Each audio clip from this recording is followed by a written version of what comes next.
हमारी एक पत्नी है,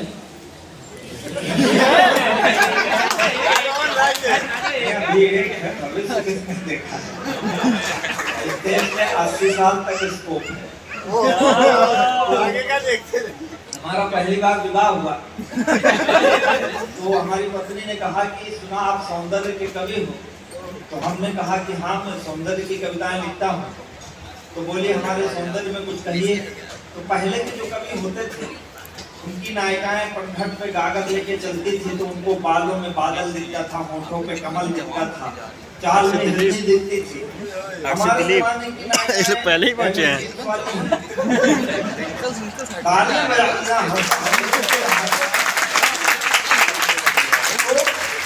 कवि को जो दिखता है कभी वही लिखता है।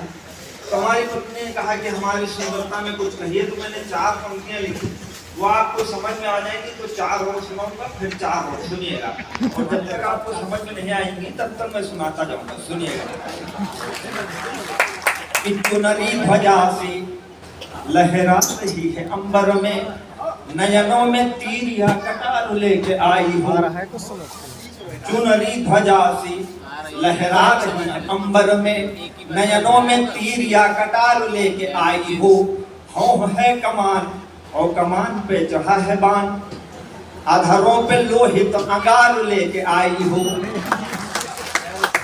कामदेव, कामदेव को आप जानते होंगे,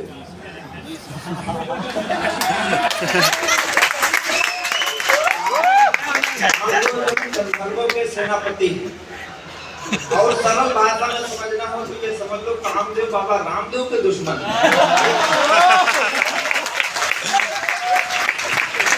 गलत नहीं कहना है। कामदेव कहते हैं भोग करो, बाबा रामदेव कहते हैं योग करो।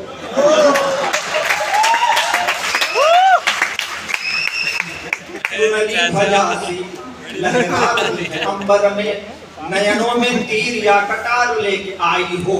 वो है कमान और कमान पे चढ़ा है बाण, अधरों पे लोहित अंगार लेके आई हो। कामदेव की उपासना का परिणाम होगी, रति होगी कोई अवतार लेके आई हो। और अब हाथ खोलना कि मेरे मन का अभेद्य दुर्ग जीतने का कोई शस्त्र हो कि पूरा शस्त्रागार लेके आए। इतना लंबा जड़गो करने की जरूरत है। आप सुने तो देखिए शब्दों की कारीगरी, बस कविता क्या है, शब्दों की कारीगरी सबके पास है। कि चंचल नयन से अचंचल हुआ है मन, चंचला नयन से नयन भरमाओ ना। मन है अधीर हुआ घायल शरीर, मार नयनों के तीर इसे और तरसाओ ना। आओ तो चली ही आओ, जाओ तो चली ही जाओ।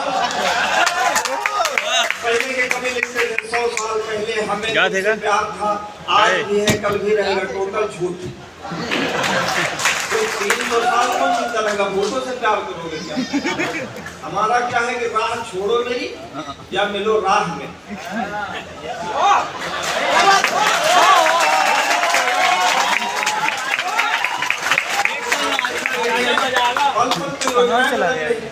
राह छोड़ो मेरी या मिलो राह में, बाह में लो मुझे या रहो बाह में।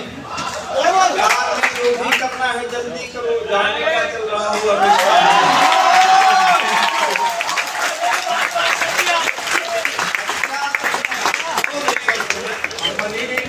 माइक छोड़ के जा, लेकिन समय है कि चंचल नयन से अचंचल हुआ है मन, चंचला नयन से नयन भरमाओ ना। मन है अधीर हुआ घायल शरीर, मार नयनों के तीर से और तरसाओ ना। आओ तो चली ही आओ, जाओ तो चली ही जाओ, जाकर ना आओ या तो आकर के जाओ ना।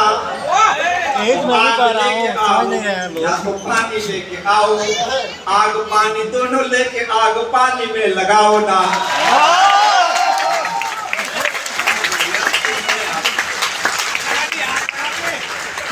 आपने देखा होगा सौंदर्य को इस बात का गर्व होता है कि वो किसी को भी चाहे तो आकर्षित कर ले। पर हम पुरुषों को भी, हम लोगों को भी इस बात का गर्व होना चाहिए कि सौंदर्य की कीमत तब तक है जब तक हमारी आंखें हैं।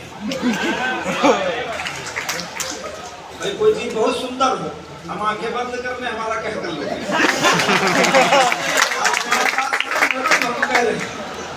दिनकर जी की उर्वशी कहती है कि मेरे समक्ष न तो हो रहते गजराज, केसरी शरद शार्दूल भूल निज हिंस भाव, ग्रहमृग बनकर हिंस जीते। ग्रहमृग का मतलब कुत्ता होता है, आप समझ जाओ। वो कहती है मेरे सौंदर्य के सामने, तो हमने कहा ऐसा नहीं कि सौंदर्य के सामने हर व्यक्ति प्रभावित ही हो जाए। तमाम लोग इस देश में हुए जो सौंदर्य से नहीं प्रभावित हुए।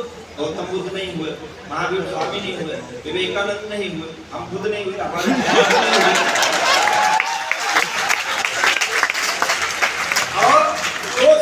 से प्रभावित नहीं हुआ वो महान हुआ। हमारे पवार जी इतने बड़े कवि क्यों हुए? क्योंकि सौंदर्य से प्रभावित नहीं हुए। विवेकानंद जी ने कहा था अपने को जानो, क्यों कहा था? यही कहा था कि अपने को जानो। अब स्त्रियों का क्या है कि हम लोग पुरुष लोग थोड़ा करना है क्या, किसी से विनम्रता से, स्त्री से विनम्रता से पेश आते तो उसे लगता है कि हमको प्रभावित करने की कोशिश कर रहा है, जबकि ऐसा नहीं है। हम पुरुष सहज स्वभाव के होती ही, हमारी पत्नी है, हमारी बहनों को फूटियां में देखना चाहिए। वहां बस की सारी बहनों को प्रेम करते हैं।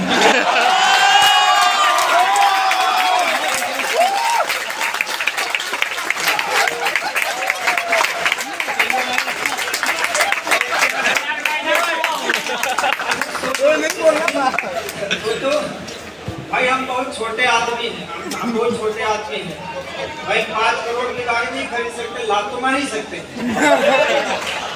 अब हम सोचो कि अगर सौंदर्य बहुत बहुत सुंदर है सब कुछ, और हम अपनी आंखें बंद कर लें तो सौंदर्य की क्या कीमत रह जाएगी। तो समझ रहे हो, विवेकानंद जी ने कहा था यही कि अपने को जानो।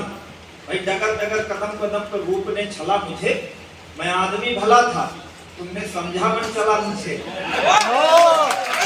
और ये माना रूप तेरा सारे मुल्क का शबाब है, ये माना रूप तेरा सारे मुल्क का शबाब है, तो दिल मेरा भी कम नहीं है लखनवी नवाब है।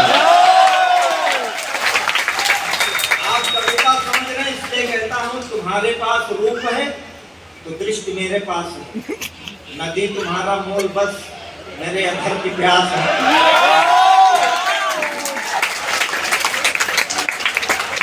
चलो कोई तो मिला हमारे मिशन में सहयोगी।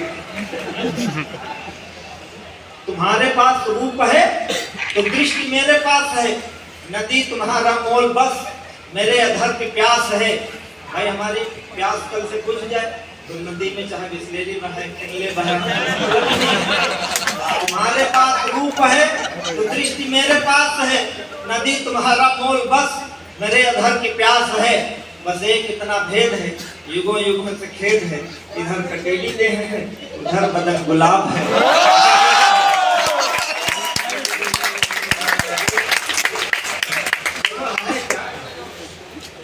मोदी जी आए, मोदी जी का पहला नारा था आत्मनिर्भर बनो। हमारी रुचि यदि बैठी है, हिंदी साहित्य मैंने भी पढ़ा है, मैं पढ़ा भी रहा हूँ। आज तक एक भी कवियत्री ऐसी नहीं हुई जिसने पुरुष की सुंदरता में लिख दिया हो। टूटी फूटी उपमा भी नहीं थी कि हमारे पुरुष की मूंछ है झाड़ू जैसी, टांगे झूले जैसी। किसी ने लिखा हो तो बताना मुझे कि हाँ यहाँ लिखा। हम पुरुषों ने थोबड़ों को भी चंद्रमा लिखा।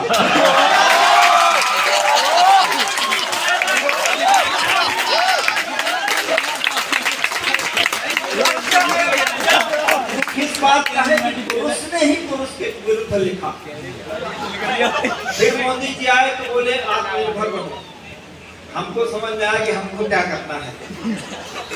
जो सीखा कहीं से जा सकता। हमारे गाँव में रामलाल है, सच्ची घटना है। रामलाल के घर में एक बार डाकू घुसे तो उन्होंने मतलब उनकी पत्नी को पीटा और कहा कि सोना कहाँ निकाल दो। तो पत्नी कह रही हमें नहीं मालूम। तो बोले कि क्या नाम तुम्हारा? बोले शकुंतला देवी। बोले वो शकुंतला तो मेरी माँ का नाम है, तुझे नहीं मालूम, पर इस बूढ़े को नहीं छोड़ूंगा। क्या नाम है बूढ़े तेरा?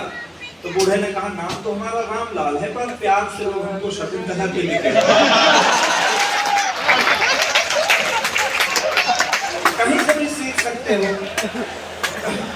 तालियां एक बार और बजा दीजिए।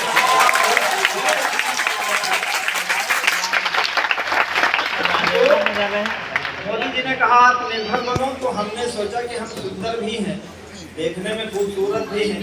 तो आज स्त्रियां हैं, सब खूबसूरत हैं, अच्छी बात है, पुरुष भी खूबसूरत हैं, पर हम पुरुषों को घमंड नहीं है अपनी खूबसूरती पर। तो हमने लिखा कि अपनी पे आ गए तो आंख ना मिला सकोगी, आंख जो मिलेगी तो मिला ही नहीं जाएगी।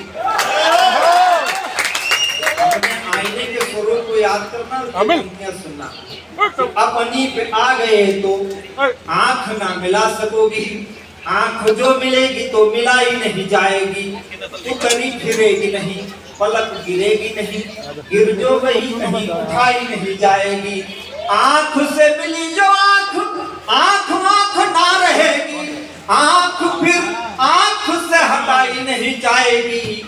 और आंख होगी बात, बात ना रहेगी बात, बात ऐसी होगी कि बताई नहीं जाएगी।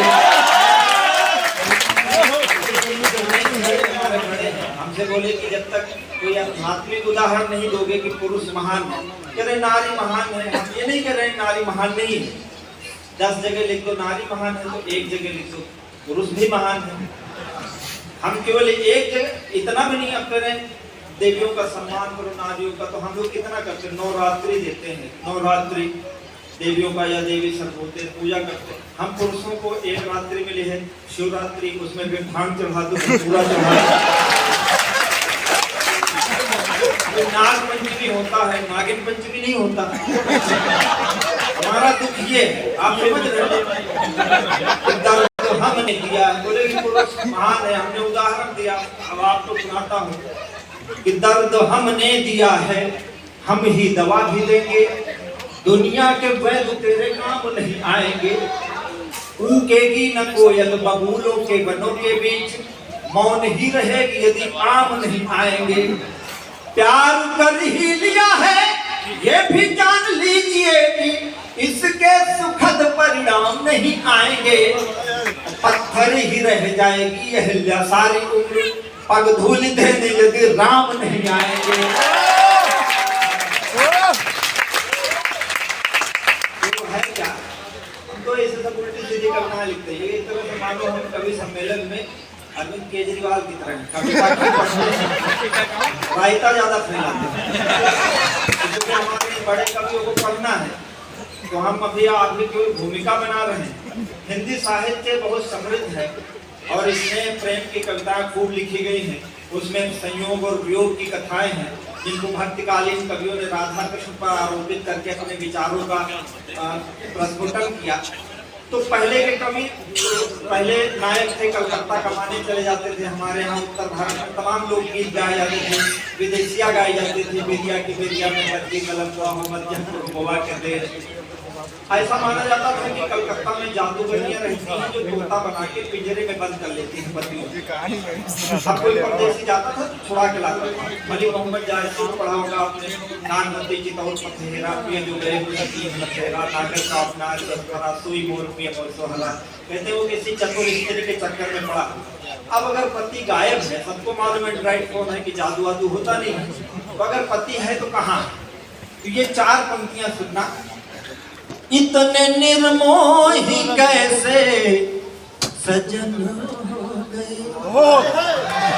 जो अभी तक मैं आपको भरमा रहा था, अब धीरे धीरे आप सुनने, चूंकि आवागमन बहुत ज्यादा था, आपका ध्यान अब केंद्रित करना हो। सुनिएगा कि इतने निर्मोही कैसे सजन हो गए, किसकी बाहों में जाकर मगन हो गए। लौट कर के न फिर आए परदेश से, लौट कर के न फिर आए परदेश से।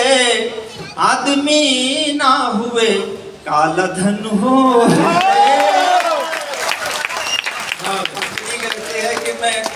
पत्नी कहती है कि चले आओ, पति कहता आऊंगा तो तुम्हारे लिए झुमके लाऊंगा, चूड़ियां लाऊंगा, कंगन लाऊंगा।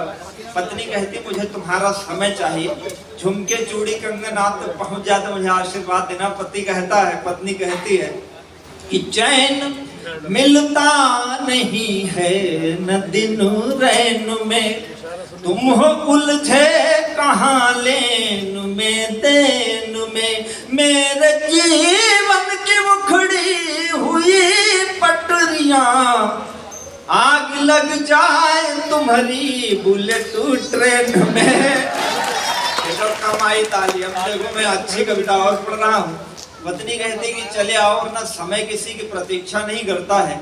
ये सबसे अच्छी पंक्तियां हैं, आपका आशीर्वाद मिलेगा कि रुत चली जाएगी फिर से आनी नहीं, रुत चली जाएगी फिर से आनी नहीं, यह जवानी रहेगी जवानी नहीं, सब्र की एक सीमा भी होती पिया, हर किसी का तो दिल आडवानी नहीं। थोड़ा सा और 4 पंक्तियां और सुनिएगा। पत्नी कहती कि चले आओ, वरना सब कुछ बदल रहा है तो मैं भी बदल सकती हूँ, कोई न कोई वैकल्पिक व्यवस्था कर लूंगी। कि कल थे असफल जो अब वे सफल हो गए।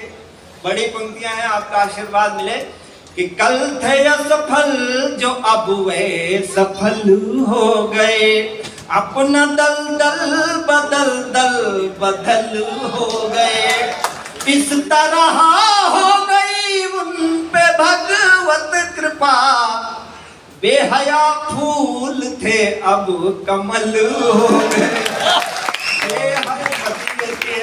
पति कहता है मैं आ नहीं पाऊंगा। ये अंतिम 4 पंक्तियां सुनिएगा कि भोर था प्यार अब दोपहर हो गया, स्वप्न का हर भवन खंडहर हो गया, तुम संवरती संवरती हुई सैफई, मैं उजड़ कर मुजफ्फरनगर हो गया।